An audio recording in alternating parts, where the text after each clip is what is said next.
Hello, I'm Beverly and I run a quirky little yarn shop at Broadford on the Isle of Skye called the Handspinner Having Fun. Today it's been such a gorgeous day that I thought we'd come outside to shoot this video, and we're sitting in Broadford Bay, so we've got the sun and the sea and it's gorgeous out here. So this is the first of a set of videos that I'm going to present on the basics of hand spinning. And today I'm going to talk through the choice of equipment, either for a drop spindle or for a spinning wheel. I'd like to recommend two books to you as well. These are both by a lady called Mabel Ross. They're very simple, practical books. One is The Essentials of Hand Spinning, and it just talks through literally spinning on a wheel. And the other one is The Essentials of Yarn Design, and that talks more through the fibres, choice of fibres, and goes into the whole thing in a bit more depth. But they're both very accessible books, which there's not a lot of jargon, very straightforward. So spinning is basically a way of putting twist into fibre, and I think the important thing is to be comfortable with the equipment that you choose. A lot of people choose to start with simple equipment, so they may choose a drop spindle and then maybe move on to a wheel. I think drop spindling is a great way of learning to pull the fibre apart ready for spinning, so the drafting of the fibre. I've brought various drop spindles here with me today. So there's 6 drop spindles here, slightly different design, and I'll just talk through them. So this, I suppose, is the most regular and basic drop spindle. It's got a hook at the top and the weight is at the top, so when you're spinning, you're spinning from that position. And the weight on different drop spindles is different. So you can get very light ones. This is a lighter one. I think this weighs about 25 grams. So you're going to use that to make finer yarns. You could probably go from a lace weight up to about a DK to an Aran weight yarn with this one. This one will be a little bit heavy. I think this one's about 50 grams. So you could use this to make an Aran weight, maybe up to a chunky yarn. If you try to do a lace weight yarn on this one, you might find that it breaks if you don't get enough twist into it. This is I suppose the one that I use most. This is about 45 to 50 grams, but I just really like the weight of it and how it feels in my hand, and I think that's really important to just enjoy the sensation. So this drop spindle I picked up from the Shetland Islands, and the original model of this was found in an archaeological dig from Viking time. And this has got a stone weight and it's got a notch at the top, so you can use a hitch knot to actually hold your fibre in place when you're spinning.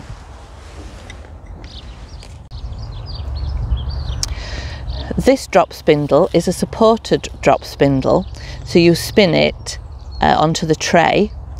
I bought this in Himachal Pradesh in India, and this is the traditional drop spindle that they use in that area.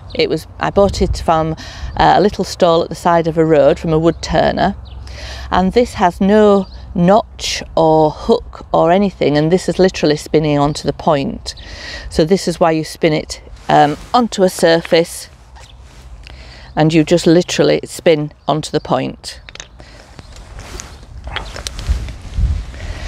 This one is the heaviest of my drop spindles. This weighs probably 100 grams for the weight, and this has almost a little bulb on the top, so it's got a little ridge all the way around for your hitch knot, but that is really quite heavy and you need some chunky yard to spin on that one. So with drop spinning, it really is a case of finding a piece of equipment just to start with. So it can be very simple. Drop spindles start around kind of £10, and you can pay maybe 20, 30 if it's a hand turned, hand carved, exotic wood type of drop spindle. But it's a really good place to start to get you into the idea of spinning and of plying. So moving on to spinning with a spinning wheel. I brought 2 wheels today. This first one is an Ashford Traditional. It's quite an old Ashford, so this one doesn't have any gearing. It's just a very basic standard model. But I just thought I'd talk through the various parts of a spinning wheel. This one has a single treadle down at the bottom there, and so this is obviously the wheel. This bit here is what they call the drive band, and this turns round this bit, which is the flyer. This flyer has hooks to even out the filling of the bobbin, and this bit is the bobbin. There's a band which goes round the end of the bobbin, which is called the brake band. So on the Ashford Traditional, to tighten or slacken the drive band, you would use this knob here, and this moves this section. This section here is called the mother of all. I do love the terminology in spinning, it's so good. By tightening that knob, it moves the whole mother of all away from the wheel and you get a tighter band. By slackening it off, again, you get a slacker band. When you're fitting your drive band, whether it's a plastic drive band or a piece of string, whatever, you don't want it too tight. I think there's a tendency to over-tighten it, thinking that it's going to spin more effectively.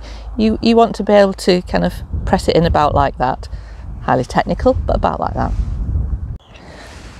So the brake band has a spring at the end of it, and when you place the brake band round the end of the bobbin and put the tension onto the brake band, you want your spring to just have a little bit of extension, just opening out a little bit, but then take it back so it's just about closed, and that's probably the right amount of tension on your brake band.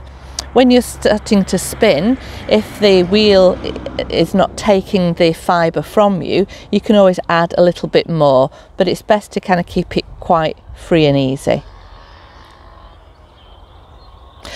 The other thing with a spinning wheel is use oil on all the moving parts. You can buy specialist spinning wheel oil, but any kind of thinner lubricant, I can use sewing machine oil, that would work, but it really does help the smoothness of the spinning. With this Ashford, we've got a regular flyer, and this little hole here is called your orifice, and this will dictate the thickness of fibre that you can spin. And you have to remember, whatever you are putting onto your bobbin, when you ply it and you've got 2 fibres, they've still got to go through that same space. The more modern wheels, you can buy jumbo flyers and jumbo bobbins, and I'll show you that on the other wheel in a moment. So if there was to be gearing on this wheel, it would be here, just where the drive band comes in, but we've just got a single speed of wheel here. To remove the bobbin from this wheel, I would suggest that we kind of reduce the tension on the drive band a little bit. The end pieces just move out slightly, and then the whole piece here comes out. Take your drive band off, and then you can change your bobbin. On the more modern bobbins from Ashford, they have a groove at both ends, so you can change the speed of your bobbin and the amount of brake band on it. This is, as I say, an old system, so you just have the brake band round one end. To replace the bobbin, if you place the bobbin onto the flyer, and then you would need to replace the drive band around the wheel.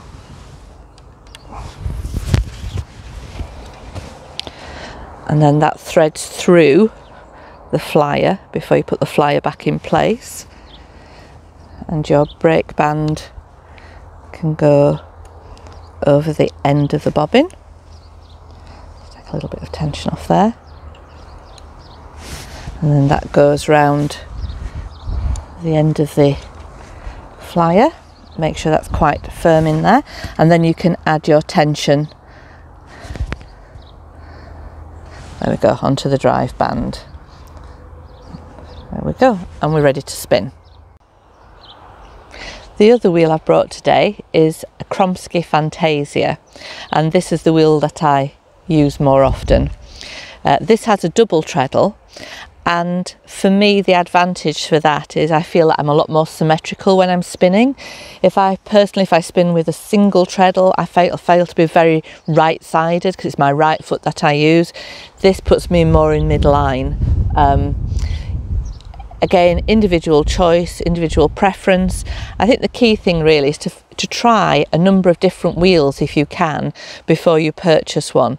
So you'll get an idea of what feels right for you, whether it's the height of the orifice, whether it's the type of treadle action. They're all very slightly different, and you do get used to your own wheel. I think the key is that you have to think that you could be sitting at the wheel for, you know, an hour, a couple of hours. So you want your seat to be right, you want your posture to be right, and that you're not getting, you know, strain in your shoulders or your back because you're not sitting correctly. The Kromsky Fantasia then, so this is obviously the wheel. I've painted mine because I thought we'd have a nice funky design on it.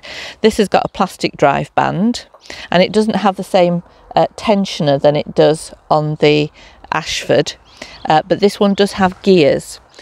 So this is my flyer. I've got a jumbo orifice, so that's about 1 inch in diameter, so you can do some really thick and chunky yarns on this. And this has a magnetic flyer, so it just pulls off. This is my bobbin here, and I've just got a regular bobbin on there. I haven't got my jumbo bobbin. I've actually got 2 gearing wheels here, so I can place my drive band on either of the gears. With the smaller gearing, it means that the flyer goes round faster. So if you're doing a lace weight or finer yarns, you're really wanting to use the smaller gearing wheel so that you're not treadling as much. But if you're plying, you'd want to go onto the bigger gearing wheel to kind of slow the whole thing down, so it gives you a bit more control. My brake band here is a piece of fishing wire, and my bobbins here have 2 different ends. So one is a larger end, one's a smaller end. So again, it depends on how much brake you want in relationship to the flyer and the wheel going round. So that slides onto there. Your brake band goes round the end of the bobbin. The flyer slots on, and then you just flick it into place. I find that a lot easier. I've got slidey clips here for ensuring that the bobbin is filled evenly rather than the hooks which the Ashford have. I find this system a lot easier personally. And again, when you're applying the tension to the brake band, don't over tension it. You just want a slight kind of straightening of the spring here at this side. So that's an overview of 2 different wheels. Once you have your bobbin of fibre spun, then you would need to ply your fibre, so you can put several strands together or just 2 strands together. You can just leave it as a thick single, but you just have to get the twist in that right. You need then something to hold your bobbins in place whilst you ply. This is called a lazy Kate. Again, lots of different designs. Some are vertical, some are horizontal, some are attached to the wheel. On the Kromsky Fantasia, you get 2 pieces of metal that fit into the cross piece, so you can ply straight from that. As you've seen in my previous videos, I use a shoebox, so you know, it's just something to hold them in place. If you don't hold them in place, you're more likely to damage the bobbin, and the tension on the ply is not as even. So you'd need some kind of lazy Kate. Once the yarn is plied and onto a bobbin, you can either wind it off into a ball, or you can use something called a niddy noddy, and this would wind it into a hank. And in the kind of few videos that I'm going to do in this series, you'll see each stage of this process. So we will cover setting up a wheel, spinning, plying, you know, winding onto a niddy noddy. We'll cover drop spindling. So I hope you've enjoyed looking at some spinning wheels on a lovely sunny day on the Isle of Skye, and I shall see you next time.